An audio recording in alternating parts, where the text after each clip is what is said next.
Good day, Edu Steppers. I'm Olay, your guide to navigating the twists and turns of education and life. Welcome to Edu Steps, powered by Laddering Your Success.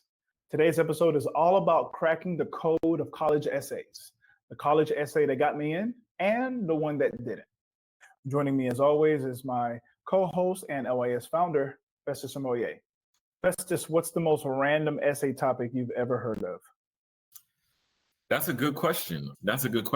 Usually most essay topics are pretty straightforward, but if you're talking about scholarship essays, sometimes it could be something about how will, you getting a degree impact the world or impact the community. And I think that can get pretty random because, sometimes we don't see ourselves as like the hero in the story, sometimes or the shero in the story. And so sometimes we could just, be like, well, I don't know, I just want more money, help a brother out. So I think sometimes it could get like that. Absolutely. I hear you. All right. We also have the future doc, Jamark Crawford. Jamark, how you doing today? Hey, man, happy to be amongst family.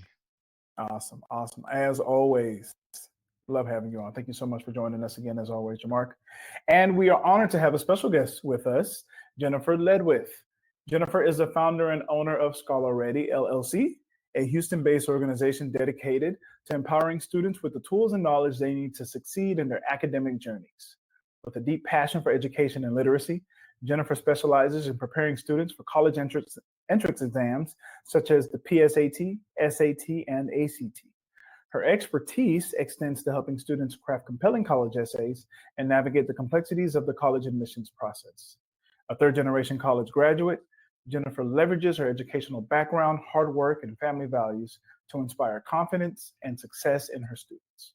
Through Scholar-Ready, she has made a significant impact by boosting teenagers' reading, math skills, and test scores, especially in the wake of challenges like the pandemic. Jennifer's commitment to education has earned her recognition as a thought leader in academic preparation and student success. Thank you so much for being here with us today, Jennifer. How are you doing today? I'm great. Thank you for that introduction. How are you doing? We're doing well. We're so glad that we're able to come together to join forces to talk about student college essays, scholarship essays, and how students can make the right turns or expose themselves to things that maybe they didn't know about to help them with those entrance and those scholarship exams. So whether you're in high school or you're in college, this episode will help you understand what works and what doesn't when it comes to writing essays that leave a lasting impression. So let's get right into it today, folks. Segment one, first thing we're going to be talking about is why college essays matter more than ever. So let's start with the basics. Why are college essays so important? With so many applicants having similar GPAs, similar test scores, the essay is your chance to really stand out as a person. Admissions officers want to know who you are beyond the numbers. According to CollegeVine, essays are often the deciding factor, get that, they're the deciding factor for students on the cusp of acceptance or rejections. Think of it as your personal interview on paper. Quick fact, Duke University received nearly 24,000 applications last year for just over 1,600 spots. Your essay could be the thing that makes them say, yes, we want this student. So my first question for everyone is, how do you help students identify ordinary experiences that actually make extraordinary essay topics? And this is open for whoever. Let's have ladies first. Jennifer, what you got? All right. So you're asking, how do you help students take something ordinary and transform it into an ordinary essay topic? Mm-hmm. I always have, before I even ask my students to read the prompt for the different applications, I have them to do an exercise, and it's called What I Want a College to Know About Me. And I have them start with themselves, because I think if they go straight to the, why do you want this degree, or what kind of opportunity or challenge have you confronted, they're going to kind of get a little. I don't necessarily want to say shut down, but they may feel a little challenged by that. So I have them, let's just start with you making a list of things that you want a college to know about you. And Olay, you were talking about how the essay is an interview on paper. It tells the admissions committee who the student is beyond the numbers. And that list, and I have them make a list of 10 things about what they want a college to know about them. And it's not, oh, I'm a very good test taker. Like I don't, or I'm a bad test taker, or something like that. Something like that that's directly related to we can see your test scores. We know what's going on here. I have them to write things about themselves that aren't readily apparent on the application. For example, and as an example, I'm going to give you some of my things that I want a college to know about me, because I do the exercises with my students. So some of the things that I tell them is I am curious. That's one thing. Number two, I always have a backup plan, because usually when I try something for the first time, it doesn't work out. Another thing that I have is I am afraid of clowns, and I do not think I need to overcome that. And a fourth one is, my family is very important to me. And then I share the rest of the list with them. But I have them write a list as well. And we start there. We start with what I want a college to know about me. And then I have them to choose one of those items and write a short narrative that illustrates that thing about them. For example, for me, with I am curious, I would tell a story about how I was curious about swimming. And I set a very basic goal one summer. I said, I want to swim across an Olympic-sized pool. And the next thing you know, I was swimming off 4 strokes, and I was swimming in mile meets and going to clinics across town, swimming in other parts of the world, and being the team sponsor for swimming. So I have them, I have a clear illustration of how where my curiosity leads me. And then what I have them to do is, then we go and we look at the essay topic, and I say, okay, look at that essay topic. Which of these things with, what I want a college to know about me, which of these items are aligned with that essay topic? And let's try writing that. And that's how we take some kind of ordinary thing like I'm curious to something that is extraordinary in terms of, what is my obstacle? Because so many students we have students who are having some serious challenges in getting through school. But we don't have students who are like, some of our students are, they're well cared for. They have a family or a group of people surrounding them, supporting them, and loving them. And then we have others who don't. And I don't want my students to feel like, well, I don't have anything to say because I don't have to struggle like so-and-so does. No, you have had some type of challenge. I promise you, you made it this far, you face some kind of challenge. And that's what I do. In order to get the extraordinary out of my students, I have my students start with who they are.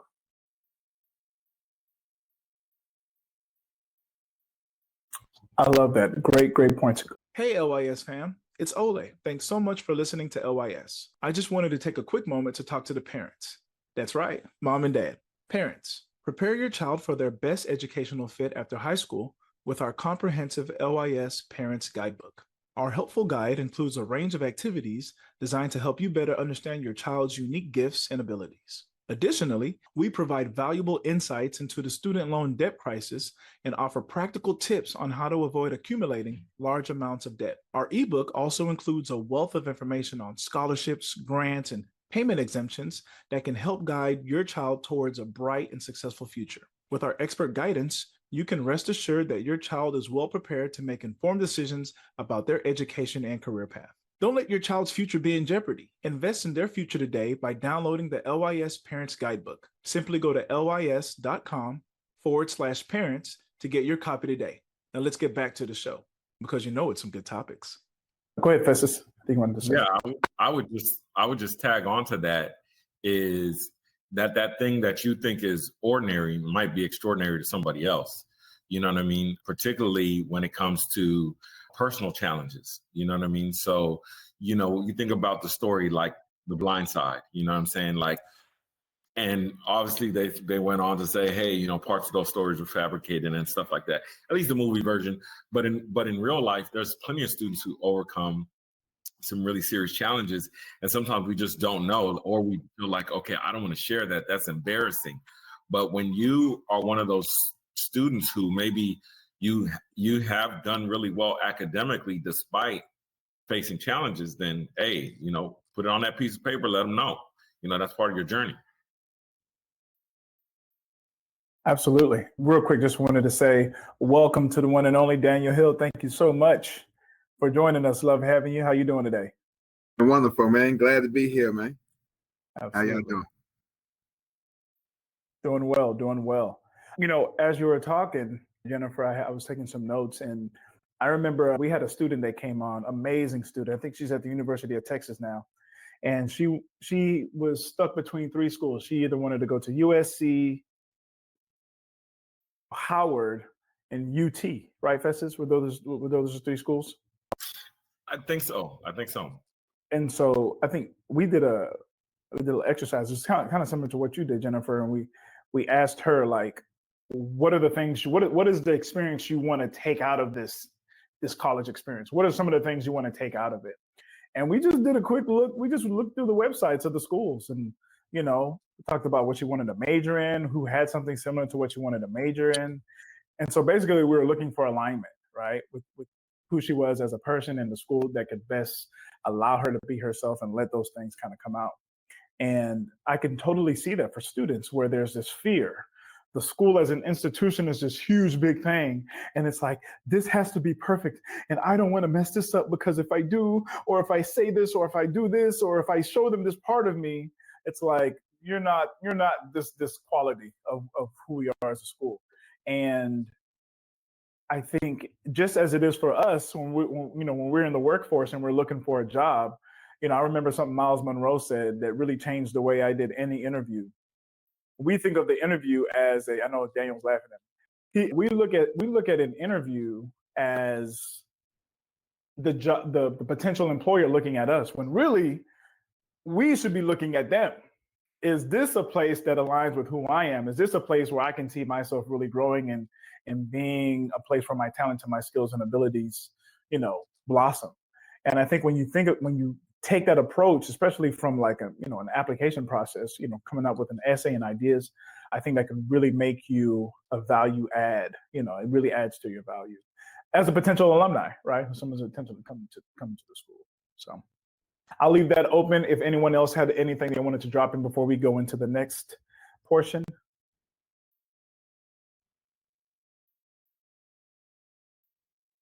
All righty, let's talk about the essay that got me in. All right, so let's talk about what works in writing an essay. A great essay doesn't have to be about curing cancer or climbing Mount Everest. It really needs to be authentic and personal, right? So there was an example that I saw from a student who applied to Johns Hopkins. She wrote about her responsibilities growing up as the handyman in her household and how it shaped her problem-solving skills and resilience. It wasn't the flashiest, but it was real, and it's those are things that resonated with an admissions office. There's another example I saw about a student who was balancing her values while trying to fit in with her peers. It showed vulnerability and self-awareness, right? Qualities that colleges love because they hint at emotional maturity and growth. So what do you believe makes a college essay stand out to admissions officers or scholarship committees? I can speak on this a little bit from actually grading or scoring scholarships. So I think the big thing about it is one, like you said, the authenticity of it all. You know, you have to keep in mind that you know, when you put in for a scholarship, depending on the size of the scholarship, you know, what school, things like that, you might be in a pool of thousands of potential scholarship recipients. And so you have to be catchy, straight to the point. And I don't mean like gimmicky catchy, but just, you know, somebody could tell who sat down and had AI just, you know, kind of throw something out there versus somebody who really put themselves into the story. You know what I mean? I think that's one of the big things. The next thing that will help you stand out is the fact that as you write, you're sharing bits and pieces about your life and how it relates to your academic desires for success or your academic achievements. So, let's say, for example, you write about being, and just kind of, I didn't read that same essay, but just kind of bopping on it for this. You say, hey, look, I was the handyman in my house.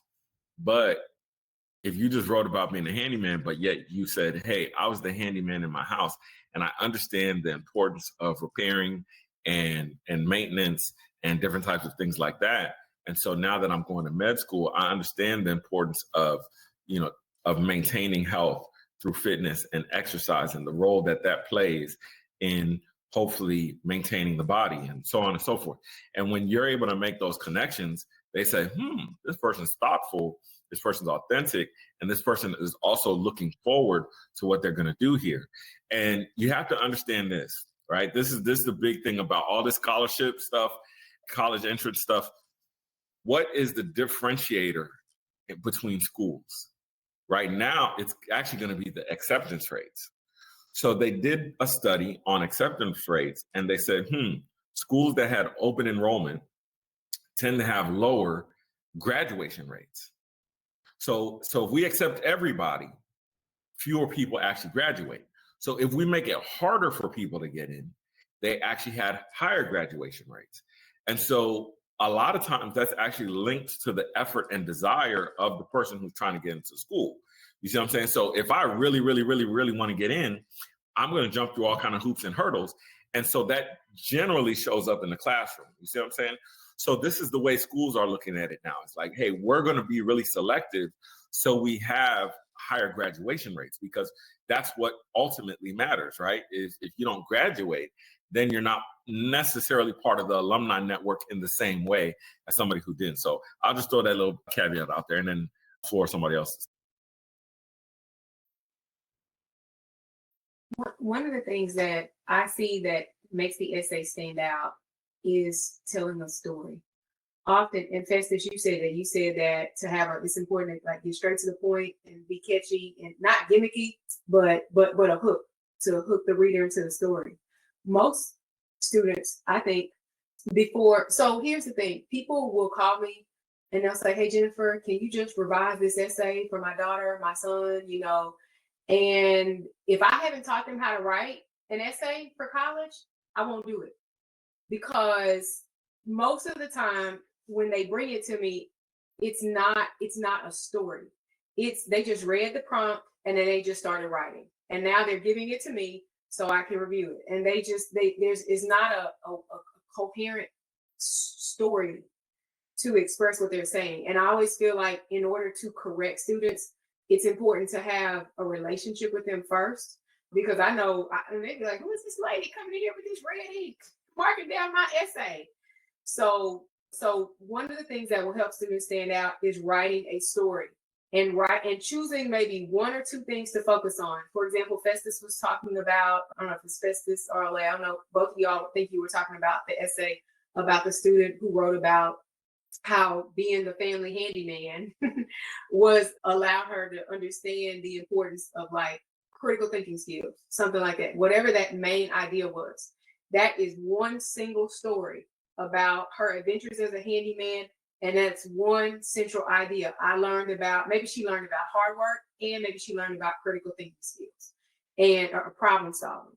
And that's enough information to fill 250, 450, 500, these 500 word essays. So that's number one, telling a story. Another thing that helps people stand out, let me tell you this.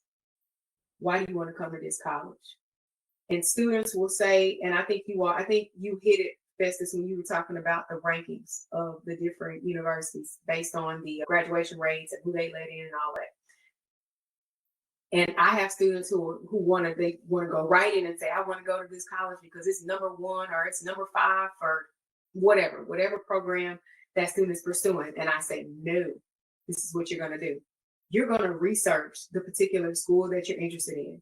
For example, let's say I want to go and study business at the University of Oklahoma. That's where I went to school. So when I went to Oklahoma and when I was researching OU, I saw all of these programs that I could participate in that were relevant to my major. There was a student investment fund where we would have the opportunity to invest real money for the school endowment.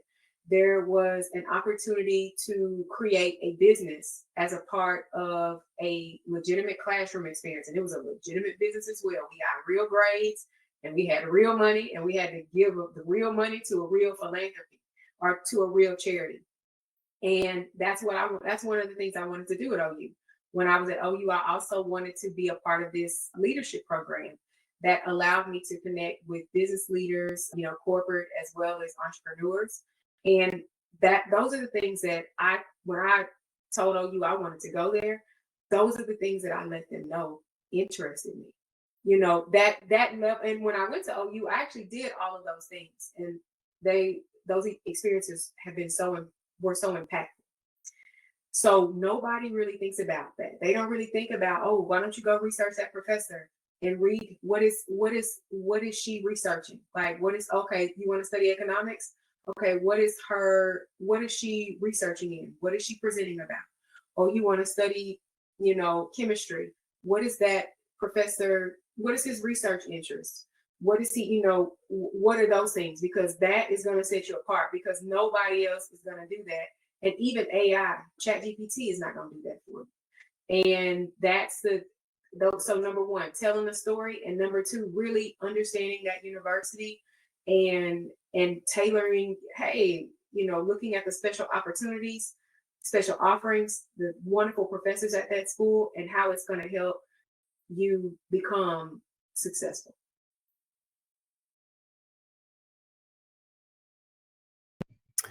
Absolutely. I love that. Hey, LYS fam. It's Olay once again. These days, many families are busy, but want personalized attention. We at Laddering Your Success understand this dilemma and have created a unique approach to help guide you and your child with personal development tools to build a life of purpose. This intimate approach is helpful for those parents that feel the need to have a focused heart-to-heart conversation deciding on the next steps after high school. We provide individual post-secondary planning, virtual customized college and career counseling, and scholarship guidance and planning. Our one-on-one sessions are tailored to each individual student to maximize their potential in the post-secondary realm. With our guidance, your child will be able to make their dreams a reality. Don't wait. Simply go to lys.com/parents to get your copy today. Now let's get back to business on this podcast. I was taking notes again, and I think I took the parallels. Number one, like you said, telling the story, but the second part was, what's the deeper story? And as you were talking, I went to school I went to school very close to Oklahoma in Wichita Falls. It's still in Texas. And as you were talking, I was thinking about all my professors and all the cool little side projects and studies that they were doing. And I was following my girlfriend. She was going to school, and I went where she was going. But looking back, I loved my professors, and I knew about a lot of the different projects and things that they were doing. I was a really big fan, and I was challenged by them. And I just think about that, because I wrote these letters to all my professors, and I just told them about how much I appreciated them when I was leaving. And I had this one professor, and I told him he had just a plethora of knowledge that I loved tapping in from. Taking that feeling and putting that in an essay is something that, as much as we advance with things like technology and, and AI and all these things, you can't replicate that, right? And I think those are the things that, one of our mentors, Wesley Okeke, says, you need something that pulls on the heartstrings, right? And I think those do a really good job of that. Jamark, I saw you were nodding your head when Festus was talking about that study about rigor in regards to acceptance rates. You want to talk a little bit more about that? I know that's something that we've mentioned in the past before. You can say no, because you got that look on your face.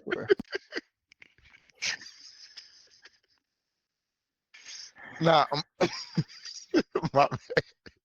I'm laughing because when you guys are talking about essays, I'm here. I'm like, well, shoot, I can't speak on essays because none of my essays work. So, so when y'all are talking about stories, I was like, I tried that. That didn't work. And then when I tried tugging on the heart, I was like, I tried that. I didn't work. So I was like, I don't think my writing skills that good to be talking about on this topic. So I'm gonna sit back and get some tips from you guys, from the experts. You know what? That is the greatest segue to our next portion, talking about essays that didn't work, right? So let's talk about what happens when it doesn't work, right?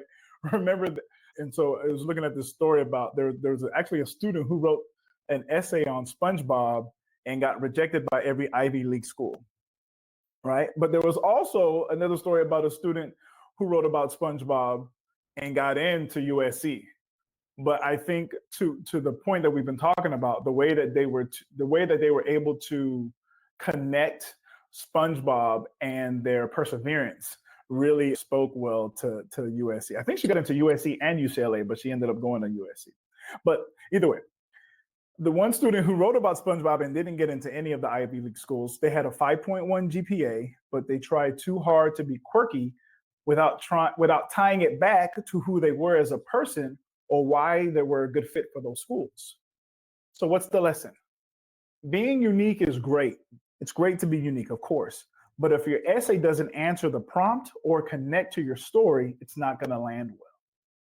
So just like we talked about, admissions officers, they want depth, not gimmicks. So they want you to, avoid those really broad topics, and avoid those broad topics unless you can connect it to a personal growth or a personal theme, right? So with that being said, what are some of the common mistakes students make in their essays that hurt their chances? And I'm going to start this off because this is one of the first things I learned in the LYS Scholarship Guidebook when Festus put that out. And it was, I didn't realize this. It was something as simple as simple spelling mistakes, grammar mistakes, punctuation mistakes, and even to a certain point, we're going to go a little bit deeper when we talk about running it through certain things, because in the scholarship guidebook, I don't know if you remember this, Festus, you said run it through. This is how quickly technology moves. In the scholarship guidebook, you said, hey, yeah, just run it through Grammarly. And I was like, oh yeah, I remember Grammarly. Remember when that was like the first iteration? People don't realize that was the first iteration of the AI thing. Run it through Grammarly. It'll do it now. Now it's like, shoo, write me an essay about he's just talking. It's just doing the whole thing, right? We're gonna get into that a little bit later. But what are some common mistakes students make in their essays that hurt their chances? That's my question for everybody. I guess I could start with one essay that I wrote that did not win. Maybe even two. So two. One that didn't win was for a particular scholarship. And I was told this afterwards, which maybe I should have been told, maybe I shouldn't have been told, that even though I was a good fit and they wanted me to win, that I had already won too much scholarship money from the school. So they were like, hey, we needed to hook somebody else up.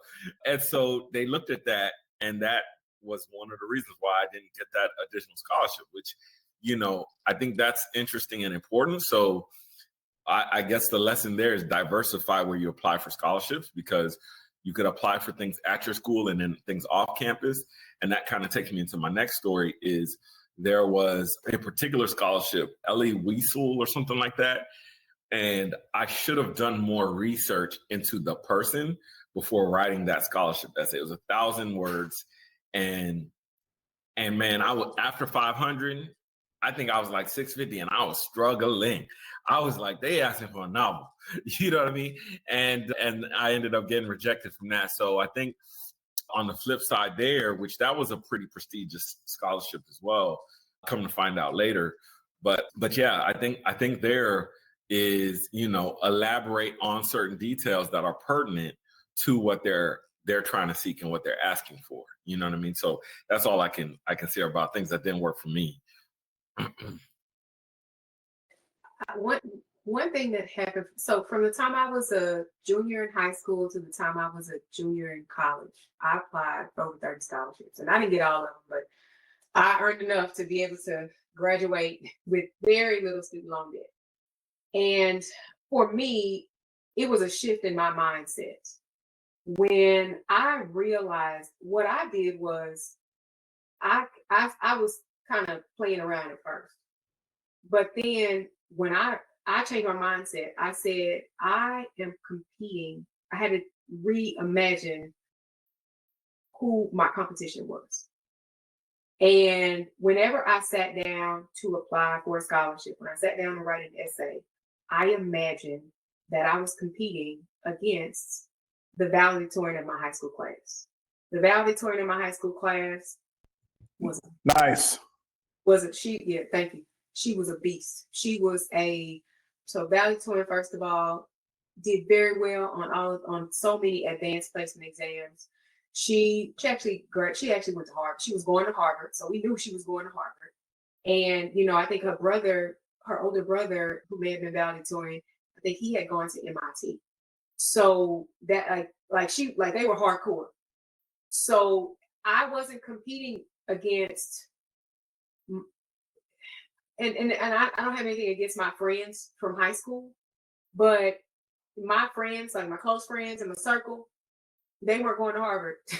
and I just imagined that I was competing against someone like our valedictorian, and really taking it seriously. That change in mindset helped me really get it together. So I think a mistake that students make is they think that they are competing against their classmates, which depending on your classmates, if you're in a very competitive school, then maybe that is enough. But I think sometimes students need to elevate who they believe their competition is. That's a powerful point. Hey, LYS fam, it's Olay. If there's one thing I love, it's something free. I'm talking free 99, un gratis. No shipping or handling fees, no gotcha fees, nothing like that. With that being said, if you're graduating soon or thinking about college or need a nudge or help to decide, then our free ebook, 10 Things to Think About Before Going to College, has a very balanced and open-minded way of presenting your next steps. It captures broad topics in a personal way by giving students an insightful, interactive, and reflective source of inspiration. It is very beneficial to be able to visualize some of the concepts after high school and apply them directly to you. We all know life, college, and career planning decision-making choices for students can be challenging, especially as they near the completion of high school. This book will provide you with a self-paced guide to your success beyond academics and into real life. Not only is it free, you can complete this book within a week. This will definitely prepare you for long-term success. To get your free copy, simply go to lys.com/students. I mentioned it was free, right? Well, if I didn't, it's free. Like for real. Okay, back to the podcast. Go ahead. If I could touch base on that, I think that's a really, really critical point for students to understand, is that and I don't like the fact that people make college the end all be all, right?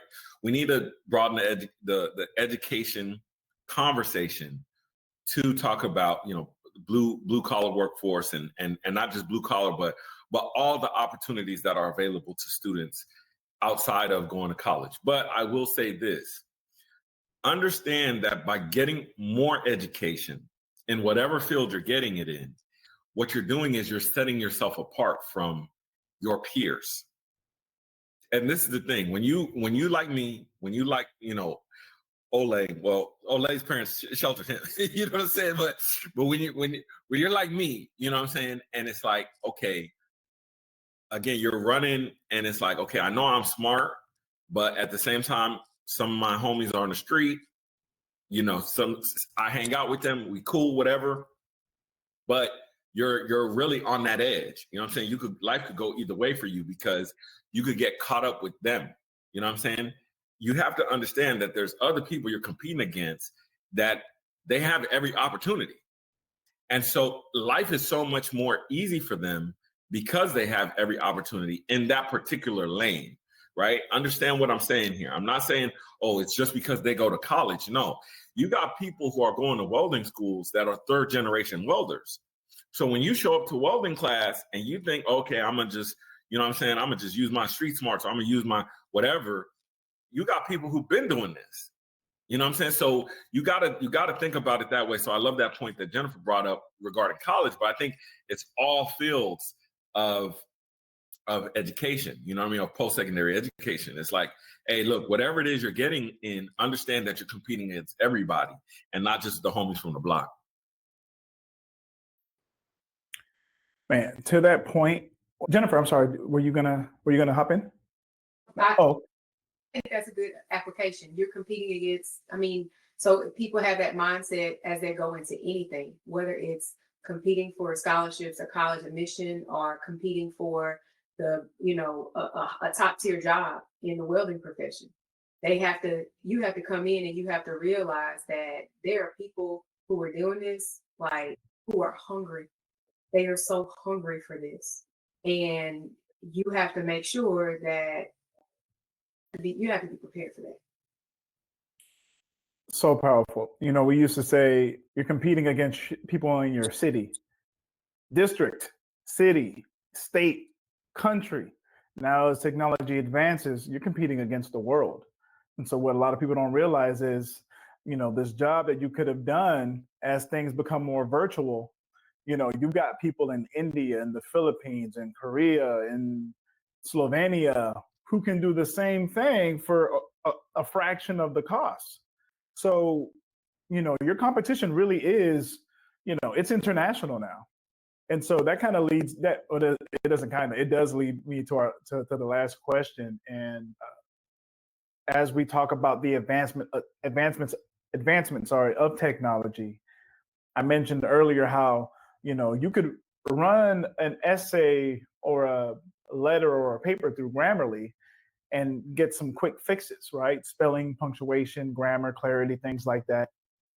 In the last couple of years, especially since COVID, we've seen the proliferation of AI, right? I remember my last year teaching, I was slowly, very, very slowly incorporating it. We were doing, because of the work we were doing here with LYS, I was paying a lot of attention to it and slowly putting it in to some of the work that I was doing. And so as it's grown now here in 2025, how do they navigate that? How do they navigate that? Because yes, you can write an essay. Of course you can write an essay. But, you know, I've heard really amazing thought leaders in the AI movement talking about how to even change education in regards to AI. Instead of, you know, thinking about something, you know, just from a narrow point of view, really broadening how you use AI in education. So what do these young people do with AI? They can easily just say, hey, take this prompt, create an essay here, and push it out, right? When you still got amazing English teachers, you have amazing people in your school who are there to help you with these things. How do students navigate this? I think when you use AI as a tool for resource, it's definitely helpful. But so we have to teach the students how to actually use it instead of use it for plagiarism or for the creative activities. We use it as a resource, and we use that resource to spark the creativity. Then we can have that source material with our personal experience to create whatever narrative or paper they're trying to create. But I feel like in the education field, if we shy away from AI, the students are going to use it and misuse it. But if we include it and teach them how to properly use it as a resource to spark creativity and ideas, there's nothing wrong with that. As well as the flaws, talk to them about the flaws of AI, because it's all programming that repeats. And so that's where misinformation comes within that programming, which is how teachers can look at the paper and look for certain patterns, like, okay, this is AI. So again, equipping the students with information and knowledge of how to properly use it to spark creative ideas within their writing and not use it as a tool for plagiarism. I was gonna say just let them watch Terminator and Matrix. And no, I'm joking. No, but on the real though, when you really sit down and you think about AI, and I like Olay said, I remember using Grammarly because they used to have a plagiarism checker within it type thing, and so it was that was pretty interesting, seeing it back then, 2010, 2015 or something like that. But I think to Jamar's point, when it comes to incorporating AI, I remember the conversations of teachers, you need to learn how to do math because you're not going to have a calculator on you all the time, that whole thing. And then it's like, now we got cell phones and we got cameras, calculators, camcorders, recorders, all these things in our hands. And I think that's the thing is, from an education standpoint, it's use it to spark creativity in your students. Say, hey, listen, I want you to learn this, not necessarily for learning's sake by itself. There's some things you have to learn for learning's sake because it's building blocks, depending on your grade level and all different types of things. But I wanted to spark your creativity. And so listen, particularly as educators and as parents, is tapping into what your child's interested in and saying, how can this help you solve these problems? Because I think one of the things that's going to separate those who use AI versus those who are used by AI is going to be their desire to express themselves and understand how their experiences shape them. Because the ones who are used by AI, which there's plenty of people already, they can't get the algorithm out of their head. They can't get the fact that they've seen these sound bites and that they've seen this and that and a third. And that's shaping the way that they view the world, instead of those people who are able to unplug, step out, go get experiences and come and say, okay, instead of me being trained by the algorithm, I'm going to train the algorithm. I'm going to help it shift it and make it work for me. So I think that's going to end up being a big difference. With AI, we have to think about teaching, and I think Jamar said this, looking broadly and helping the students understand how AI can be used very broadly. For example, I've seen tools that will allow AI, I can't remember which tool it was, that can create a lesson plan for a teacher. So I've played around with that, and I've tried to say, oh, this is neat. But the thing is, I know that I know how to prompt that particular software to devise the lesson plan that I'm pursuing. And then I also know how to evaluate that lesson plan and to fill in the gaps to suit my students. And we have to train our students to learn how to use AI very broadly in certain instances. They need to know when to use it and when you let the tool do the work and then when you let your brain do the work. For instance, when we talk about the calculator, and the teacher will say, hey, don't use your calculator because you're not going to have a calculator, which I'm going to give you an example. I am preparing students for SAT right now, and we are deep into SAT math. So what happens is there are two modules of SAT math, SAT module 1, and then there's SAT module 2. Module 1 is, and students can use a calculator on the entire exam. For students who do well on module 1, their module 2 will be harder. It's a adaptive test. My students who are using, and what happens is when my students get to module 2 and they get to that, their module 2s are harder than module 1. And I'm like, and they'll just be doing their work and I'll be like, oh, I just put it in the calculator. And because they're always like, I'm just put the calculator, Miss Jennifer. And I say, okay, just put the calculator. And they're like, Miss Jennifer, the calculator is useless on these questions. So what I'm striving to teach my students is I need you to understand, because I'm not an anti-calculator person. When I took Calculus 1, Calculus 2, and Calculus 2 in college, we learned how to use a calculator to calculate those different items, to find our solutions.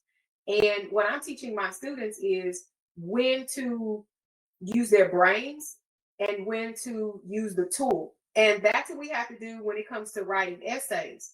If you tell, first of all, and I love my students, but they're teenagers and they think they invented all this stuff. They think they invented cheating. They think they didn't. They didn't invent all this stuff. They are so cute when they think they invented these things. They didn't. Y'all didn't invent this stuff. So what's going to happen is you don't know how to prompt this AI to write an essay that stands out. You don't. And so what's going to happen with all of these applicants applying to these schools? What's going to happen when the committee reads identical essays? What do you think is going to happen? So they need to have an understanding of, okay, this is a task that is going to require me to use my own brain and to really convey a story that is compelling.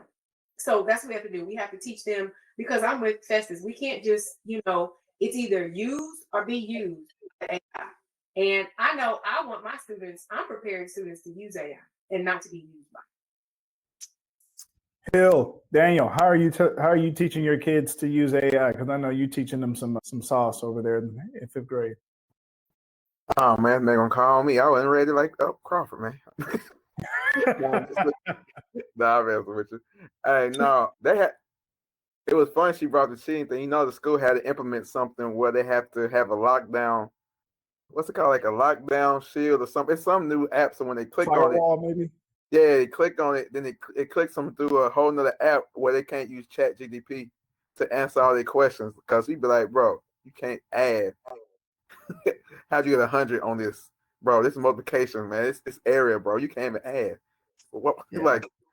So I brought him in I've used it a couple of times to show him different things, but I mostly use Bard. I think it's called Gemini, right, Crawford? That was really called Gemini.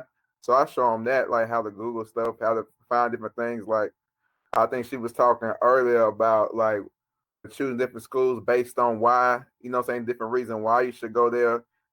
Just don't follow your friends or all that. So I show them different things like the Google search stuff like that.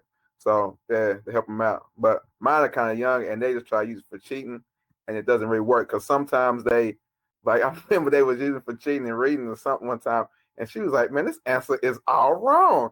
I said, "Man, I told y'all ChatGPT be lying sometimes, man. You can't be." And we got research, bro. That reminds me. I remember. So I taught bilingual my last 2 years, and so I used to do open-ended questions on the online platform. So I wanted them to write it out so they could work on the English. Yeah. And I remember I would get answers that were so good from students who were so low in English. Exactly. I couldn't even do that. So I know you're using something. Yeah. And my favorite thing would be, you could comment on the answer. I would be like, bruh, what are you doing? Like, why? Right. And they would be like, Mr. Sharunki, you wrote on my answer. Like, yeah, I wrote on your answer because you don't write like that. That's not you.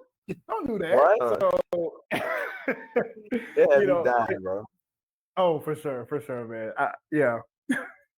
So we are currently we haven't officially hit it.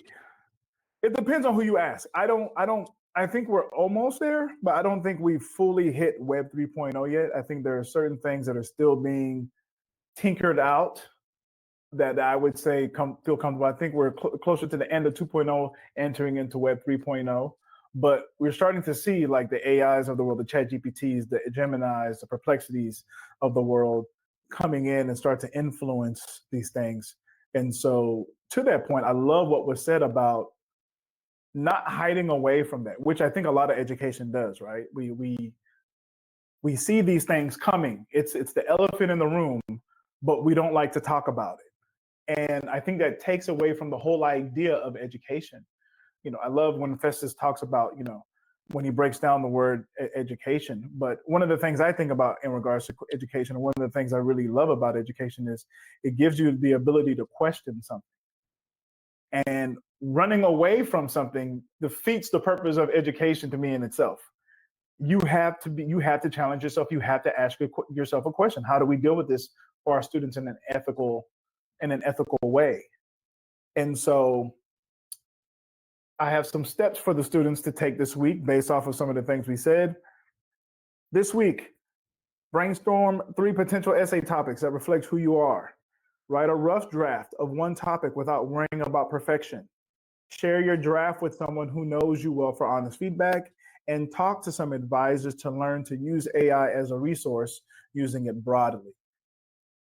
For those of you who like to watch YouTube videos, there is a YouTube channel. I highly recommend it. It's called Earn Your Leisure. They had an AI expert come on and talk about the foundations of AI. A lot of people don't realize that AI is actually based off of the 5 senses, or one section of how AI is based off of our 5 senses.